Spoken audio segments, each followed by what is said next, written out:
Okay, go to John chapter 20. And I'm just going to read through it and comment on it. So I'm going to draw out some points that you may not have thought of before.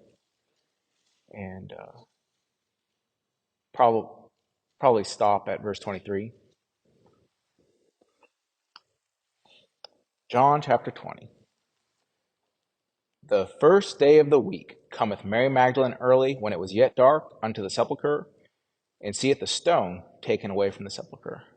Right? And you find out in Mark that she wasn't alone. She was with some other women. But you think about this from Mary's perspective, and she's described in Mark, you don't have to turn there for sake of time, but in Mark 16:9. So now when Jesus was risen early the first day of the week, he appeared first to Mary Magdalene, out of whom he had cast 7 devils. So Mary was a woman who had devils previously that Jesus cast out. And we find out in the Bible that people with devils like to hang out in the tombs. And so you add that context to it, right? If you go to Mark chapter 5, right? You have the maniac of Gadara, right? And they came over unto the other side of the sea, into the country of Gadarenes. And when he was come out of the ship, immediately there met him out of the tombs a man with an unclean spirit, who had his dwelling among the tombs. And no man could bind him, no, not with chains. So you got Mary, and she wants to go visit the Lord to anoint his body, it says in Mark, that's what it says. But anyway, she wants to go, and you got to imagine, though, she's kind of scared, right? The person who got rid of her devils is dead, and she's going to a place where there's want to be devils, right? Devils hang out in the tombs. And but she's falling conscious doing what she believes to be right. But just setting the context, right? Like, she's probably pretty scared. It's dark out. Who hangs out at graveyards in the middle of the night? I forget what country it is. I read about them recently. They have like the M13 grave sites, and they have giant raging parties there. And so the president there started actually knocking down their graves so that they have no reason to come there. So they'll bury their guys there, and then they'll celebrate the depravity by being depraved at the gravesite. And it's so bad that like people who have relatives there can't even go. They're like scared. So people who hang out at, graves in the nighttime, even today, they're wicked people. So, all right. So she saw that the stone was taken away from the sepulchre.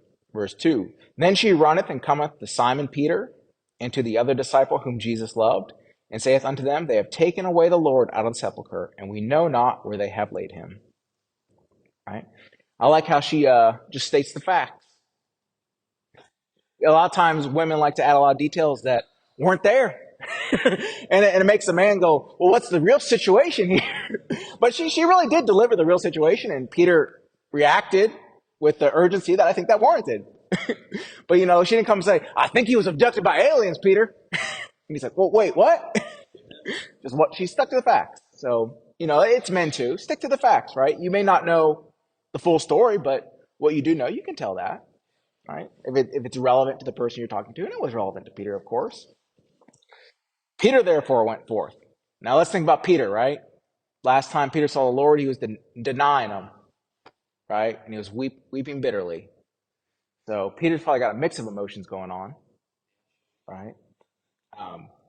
Like shame. And, Peter, he's always up for a challenge, though. So charging right into the tombs probably wasn't bothering him too much. That part was not maybe a bother, right? But what the Lord would say to him when he saw him, he's probably wondering about that. Peter therefore went forth, and that other disciple, and came to the sepulchre. And I always do appreciate that John always refers himself in the third person. Most people, if they do that, they're weirdo. But John somehow managed to pull it off. I like it. So my advice for there is don't refer to yourself in third person unless the Lord tells you to. All right. But, Lord, I don't know, maybe John was a weirdo. A lot of times people that others consider weird, the Lord loves them. And they actually have insight into the Lord that other people don't have. So it's possible, even before John wrote this, he's always referring to himself in the third person. And so the other disciples are like, man, that guy's weird. And then even the Lord, son of thunder, he's like, can we call it on fire for him and burn him up? You wouldn't think that would be, when all was said and done, the disciple that everyone thought was the closest to the Lord. Right? So be careful before you pick out someone's odd parts of their personality and say, well, they can't be close to the Lord. They're such a weirdo, right? Well, if they can help it, they should probably try and be a little bit more normal. But If that's how God made them, then sometimes people, right, they take it too far. They say, well, I'm already weird, so all these things that I can control, I'm going to stop even trying. I'm going to let them all fall apart instead of the things that God just made you do a certain thing in a strange way, right? And you can embrace that's fine, but you don't have to go out of your way to be peculiar, right? Right? And so they ran both together, and the other disciple did outrun Peter and came first to the disciple. And now, obviously, you wouldn't include that. At least, I don't think I'd include that unless there was a little bit of competition going on between me and Peter, right? Which there appears to be. And, the Lord's okay with that. You can have friendly competition among the brethren. You know that? I don't ever see the Lord rebuke John for his competitive, nature with Peter. He does rebuke Peter, right? And say, let it go. So there is a line that you shouldn't cross, but some of it is helpful, right? Iron sharpeneth iron, right? You think about David going to war and encouraging the mighty men to go to war, and sometimes they're competing, it seems like, for how many people they could kill. So remember, you can enjoy serving the Lord, right? And part of that can be, friendly competition among the brethren. All right? And he, stooping down and looking in, saw the linen clothes lying, yet went he not in. All right, so he gets there first. Then cometh Simon Peter following him, and went into the sepulchre, and seeth the linen clothes lie. So, of course, no surprise to you, because you're familiar with the Bible, Peter had no problem charging right in. Right? And I'm not sure if John thought that was inappropriate, and that's why he didn't do it, or he was scared. But either way, Peter wasn't. Right? Remember, Peter, let me walk on water. A church is a variety of different people. And for some things you're doing, you need someone who's kind of too dumb to think through, like, the danger they're facing. And then you need other people to think that through and maybe explain it to them so you can balance it all out. Right? So again, there's who you were before you were saved. And a lot of that needs to go away because it was wickedness and sin. But, your soul, which is, your personality, that part cleaned up, it's still going to look a lot different than everyone else. And so between you and God, you should find out who you actually are. And I don't have a good method for doing that other than just your daily devotions, right? And you just really need to be in tune with what God thinks of you and with what God thinks of what you're doing, right? You may have some peculiarities that they really bother other people. And so for those, do check with God and say, God, this is really hard for me to stop doing. It seems to bother people. You said, not to offend the brethren, but I can't. What do I do? And he might just say, we'll work on it and we'll get rid of it. Or he might say, it's okay. I understand for you. You can't change in that regard. And I'm not talking about sin, right? I'm talking about where there's liberty, even where there's liberty, right? If that's offending someone else, right? So we found Peter in first, and he sees the linen clothes lie. And look at this verse. And the napkin that was about his head, not lying with the linen clothes, but wrapped together in a place by itself. All right? So you think about this. You come into this tomb, the stone is rolled away. It's a big stone. I don't know how many men it would have taken to do that. Right? Now, obviously, if you're an angel or the Lord, it's easy. But in terms of they're probably assuming someone stole the body, right? Or they weren't sure, but that was one of their thoughts. And I like to think that they see the linen clothes and the napkin all neatly ordered and put to a side, and they think this wasn't a thief, because a thief steals everything. They wouldn't just leave those expensive clothes. And I believe at this point Jesus' body had not seen corruption yet. And the Bible talks about for the 3 days it's still intact. It doesn't really start to decompose yet, right? And so if you remember back in the previous chapter, John 19, right? We'll read starting in verse 38. And after this, Joseph of Arimathea, being a disciple of the Jews, but secretly for fear of the Jews, besought Pilate that he might take away the body of Jesus. And Pilate gave him leave. He came therefore and took the body of Jesus. And there came also Nicodemus, which at the first came to Jesus by night, and brought a mixture of myrrh and aloes, about 100-pound weight. Then took they the body of Jesus and wound it in linen clothes with the spices, as the manner of the Jews is to bury. Right? So you think about all those clothes, they were still covered in that 100 pounds of ointment. If it was me and I was stealing it and trying to I would have tried to scrape off the ointment, put it back in a jar, and resell it. And I think that they saw that there, And they said, there's a lot of money here. They were Jews. They said, any worthy thief able of moving that stone, all that effort, there's a lot of mouths to feed, right? Multiple men, they need to pay out. And they left the clothes with the ointment on it. And they weren't in a rush because it's neatly placed in order. All right? You ever enter a room that had previously been messy, and then on a subsequent occasion empty it, and it's really clean and ordered, and you can just feel it just brings peace. Like a messy room is actually like, I don't know the word for it, but yeah, it creates anxiety. So I like how the Lord, right, he rises from the dead. He said, well, my disciples are going to come here, and I don't want them to be worried. So he neatly folds up the clothes, because really, it probably did calm them. They're like wondering, they're like, this is so weird, though. That would have been the weirdest thing to me. Like, thinking it through, I was like, if I was a thief, they wouldn't have left that. And if I was thinking, like, maybe a thief took them, they'd see that and they'd say, no way. All right? And I could be wrong. If someone wants to look up how long those spices last, and that's impossible, feel free to let me know. But I figured they would have tried to resell them. So, especially if it was for a dead body, that should be there to last and to preserve it in some sense. All right? And it says, then went in also that other disciple, John chapter 20, verse 8. All right? So they see it all wrapped together in a nice order. Then went in also that other disciple, which came first to the sepulchre, and he saw and believed. That's all it took for him to believe. You think he would have believed if Jesus left everything strewn all over the place? I think that would have been enough for him to not believe. So some stuff that God has you do, what seems like not important to you, like fold your clothes and put them away, that might be the difference between a positive experience for someone versus a negative, right? And those things add up, right? And I'm not saying, keep your house really clean and lots of people get saved because of it. I'm expanding it beyond that, right? Small things, right? You wouldn't think like, fold up your clothes. Like, Lord, they're grave clothes. No one's going to reuse them, right? But small things can have a big effect, right? So you think about that. John, he already is a believer. Doesn't say Peter believed yet, right?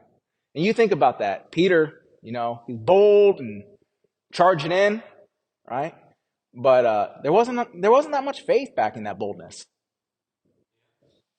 right? And John, he's fast. He's the first one there, but he didn't have the boldness to go in. But there was a lot of faith, right, already residing in John. He just needed a little bit of help to believe, right? And so you think about John. He didn't hear the Lord's voice. He didn't see the Lord, but he believed, all right? And it says, for as yet they knew not the scripture that he must rise again from the dead. Now, I believe Jesus had said that to them, right? But it didn't click. And so, presumably, John seeing this, it finally clicked. And so, in a sense, it did click to him. Like, oh, he might not have connected it even with what Jesus had said, but he's like, this guy, he's alive, right? And so talk about faith, right? Today's challenge, people, they've heard something over and over and over again, and they know that was supposed to happen, and they still have trouble believing, right?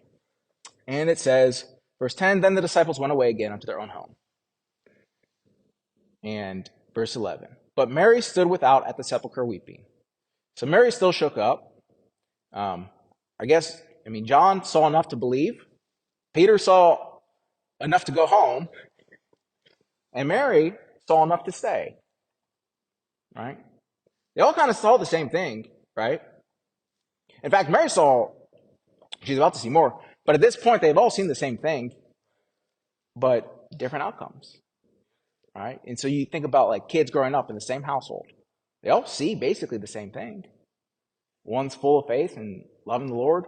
One denies the Lord and runs away, runs back, runs away, to and fro, right? And one just needs more evidence, his emotion. They saw the same thing. I mean, they were with him for that ministry, seeing pretty much the same things. All right, but people are different. And it really is hard to know who's going to respond to what. But Mary stood without at the sepulchre weeping, and as she wept, she stooped down and looked into the sepulchre, and seeth two angels in white, the one at the head and the other at the feet, where the body of Jesus had lain. Now, here's a question. I don't know the answer. Were those angels there when Peter and John looked in and just you couldn't see them? And they like turned on their visibility, or were they not? I don't know. I don't actually know the answer, but just something to think about how that works with angels appearing and disappearing, and seems to have something to do with clouds. Back. Kind of a joke. No, but if you look at the appearing of the Lord, and the clouds have a lot to do with it, so it's a joke. There you go. There you go. And the other at the feet where the body of Jesus had laid, and they say unto her, Woman, why weepest thou? Right? And I think these angels are smart enough to know why, but they ask anyways. She saith unto them, Because they have taken away my Lord, and I know not where they have laid him. That's a true statement. She didn't go to the sepulchre weeping.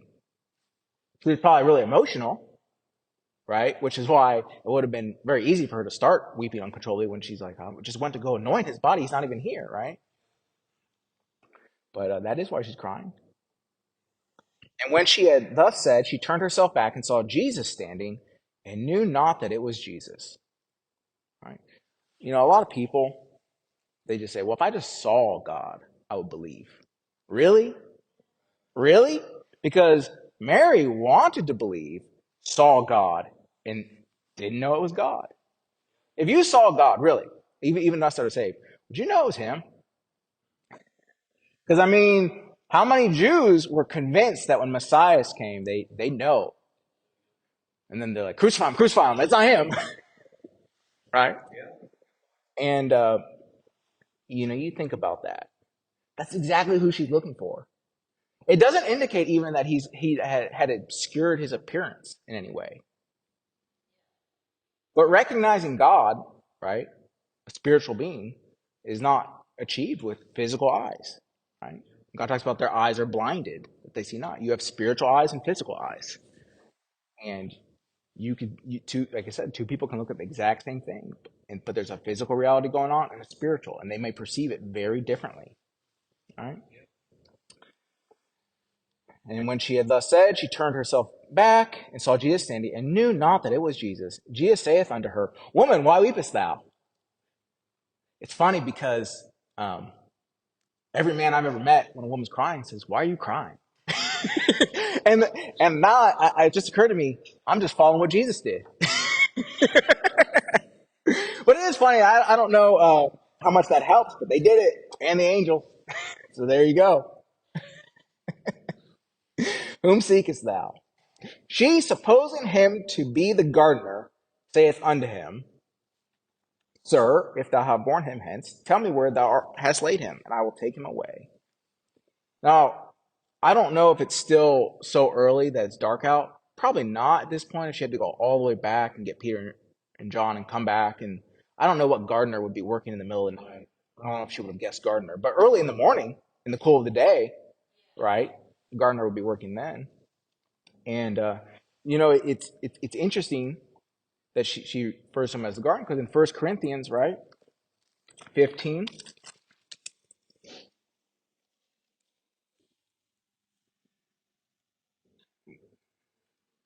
1 Corinthians 15 and verse 45.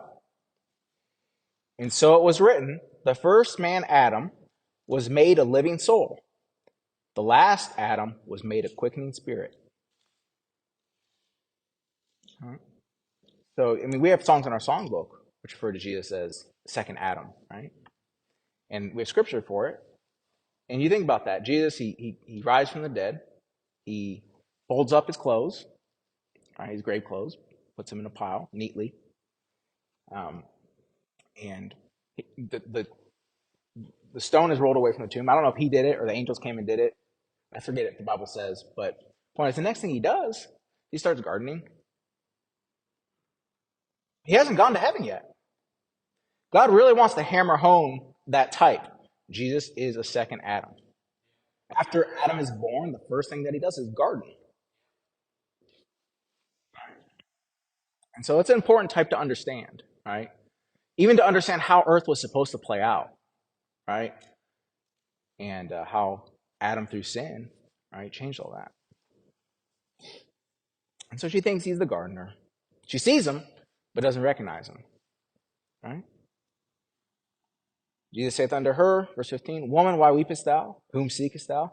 She, supposing him to be the gardener, saith unto him, Sir, if thou have borne him hence, tell me where thou hast laid him, and I will take him away. Jesus saith unto her, Mary.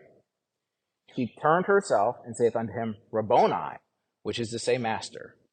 So she recognizes him now, not through his appearance, right? Not through seeing him, but through hearing his word, all right? And so you got John. He didn't need to see the Lord or hear from him to believe.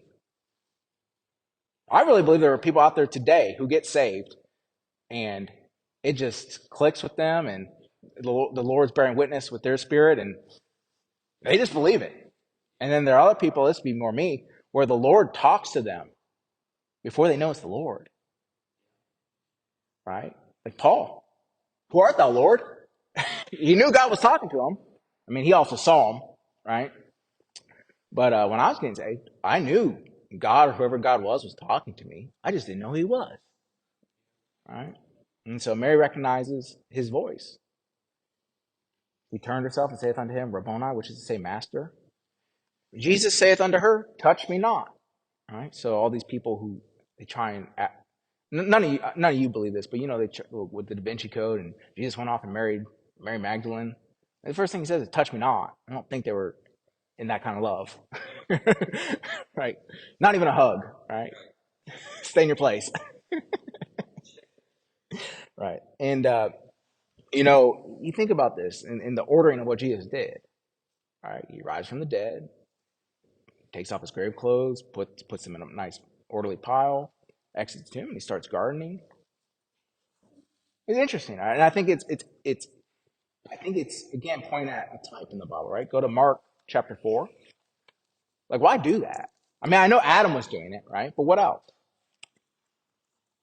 I mean, he was doing a good job of it. He wasn't pretend gardening. He was gardening so fervently that Mary thought he was the gardener, right? It wasn't like a ceremonial, you ever been to a Jewish wedding? They put a shovel in the dirt and they like kind of bury it, but in a weird what? Sorry, Jewish funeral. Sorry. Have you been to a Jewish funeral? Yeah. Probably more likely to be to a Jewish wedding than a funeral. But anyways, it's like a ceremonial burying, and then at the end they actually do it. But it seems like he was really gardening, right? And hasn't even gone to heaven yet. Go to Mark chapter 4.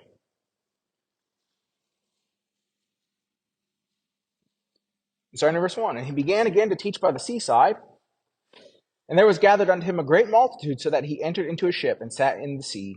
And the whole multitude was by the sea on the land. And he taught them many things by parables, and said unto them in his doctrine, Hearken, behold, there went a sower to sow. And it came to pass, as he sowed, some fell by the wayside, and the fowls of the air came and devoured it up. And some fell on stony ground, where it had not much earth. And immediately it sprang up, because it had no depth of earth. But when the sun was up, it was scorched, and because it had no root, it withered away. And some fell among thorns, and the thorns grew up, and choked it, and yielded no fruit. And other fell on good ground, and did yield fruit that sprang up, and increased, and brought forth some 30, and some 60, and some 100. And he said unto them, He that hath ears to hear, let him hear. And so I'm saying one way to help you hear this is Jesus making such a point that the ground matters for planting. That's one of the first things he did after rising from the dead. He said, before I send my disciples off to sow the word, the ground has to be prepared. He's physically tending to a garden. I don't know if he was plowing or planting. Presumably he was plowing, right? Or at least rooting up weeds, right? Getting the soil prepared. And so there's probably a type there, right? Showing the importance of preparing the ground before you plant the seed. Now, Jesus is very interested in that. And even in your own life, right? If you go through religious ritual, the effect that has, everything's really limited by your heart condition, right? You can do, but if you have a rock hard heart, what's that going to achieve? right? So before you go on your way, you could take time to tidy up, like Jesus did. You don't have to be in a rush. And you can take time to prepare your soil. And then you can witness, right? There he goes. He witnesses to Mary. So you wake up, make your bed, you seek God through prayer, focusing on your own heart, not on what other people are doing wrong that annoys you. If there's time, you can after you get your heart right. If that's still an issue, you can go to that too, but don't start there, right? And so you see that pattern that Jesus sets. Notice too, he didn't jump out to talk to Peter or John. He let Mary come to him. When you're fishing, when you're going witnessing, it's better to do what God told you to do and let him send the person that you're supposed to meet, right? Which in this case was Mary. And she recognizes him right away. And all he has to say is Mary. He doesn't have to give her some deep doctrine, some compelling argument. Right? If you follow God's ordering of things and doing the right steps, you'd be surprised how effective your witness can be. Right? Sometimes you hear people's story of salvation and how simple it was. Well, what they don't convey is all the work God was doing beforehand to make that possible. Right? And that's where the complexity was at. And so you don't see it. Right? Jesus said unto her, Mary. She turned herself and saith unto him, Rabboni, which is to say, Master. Jesus saith unto her, Touch me not, for I am not yet ascended to my Father, but go to my brethren, and say unto them, I ascend unto my Father and your Father, and to my God and your God. All right? So he lets you know he hasn't even gone to heaven yet. And go ahead and go tell everyone. Verse 18, Mary Magdalene came and told the disciples that she had seen the Lord, and that he had spoken these things unto her. And I remember, John already believed. So they weren't able to just dismiss her as a crazy woman, because John was there and be like, yeah, I believe the same thing. He's alive, right? So presumably they're together all that day, discussing, debating, right? Because it says, then the same day at evening, verse 19, being the first day of the week, when the doors were shut where the disciples were assembled for fear of the Jews. So I guess through that conversation, right? Like, what are the Jews going to do about this? Are they going to come crucify that? Because it doesn't say they were afraid of the Jews at the beginning of the chapter. Right? Came Jesus and stood in the midst and saith unto them, Peace be unto you. Right? And when he had so said, he showed unto them his hands and his side. Then were the disciples glad when they saw the Lord. So notice, he speaks to them, but that's not enough for them. He has to show them his hands and his side. And then they're glad. So again, some people, it's not simple as hearing. They have to see something. And unfortunately for a person like that, you have no promise of God showing you anything. Right? You have a guaranteed promise of him working in your spirit, on your through your conscience, and in America, hopefully someone should work on you through giving his word, right? But you have no guarantee that you'll see any miracle, right? And it's a sad situation for people who are waiting for that to get saved. Now, it worked out for the disciples, obviously, but he's trying to point out the different groups here. And you'd much rather be John or Mary than these disciples here. And then, of course, I won't spend too much time on it, but we will get down, just quickly comment on Thomas. And when he had so said, he showed unto them his hands and his side. Then were the disciples glad when they saw the Lord. Verse 21. Then said Jesus to them again, Peace be unto you. As my Father hath sent me, even so send I you. And when he had said this, he breathed on them, and saith unto them, Receive ye the Holy Ghost. Whosoever sins you remit, they are remitted unto them, and whosoever sins you retain, they are retained. All right? Then we got Thomas, but Thomas, one of the 12, called Didymus, was not with them when Jesus came. The other disciples therefore said unto him, We have seen the Lord. But he said unto them, Except I shall see in his hands the print of the nails, and put my finger into the print of the nails, and thrust my hand into his side, I will not believe. All right? So some people, Thomas doesn't actually have to put his finger in the side to believe. Some people think the Lord needs to show them more than he actually does for them to believe. So when you're talking to someone, witness, have a family member who says, I won't believe unless God does this, liar. They don't know. They don't actually know what it would take. So don't let that discourage you. Really. Don't let that discourage you what people say about why they won't believe and what God would have to do for them to believe. They're upset about something, and they're just running their mouth. All right? If God wants them to be saved, it won't take as much as they claim. It won't. All right? And so I'll leave you with that. You just got this contrast, right?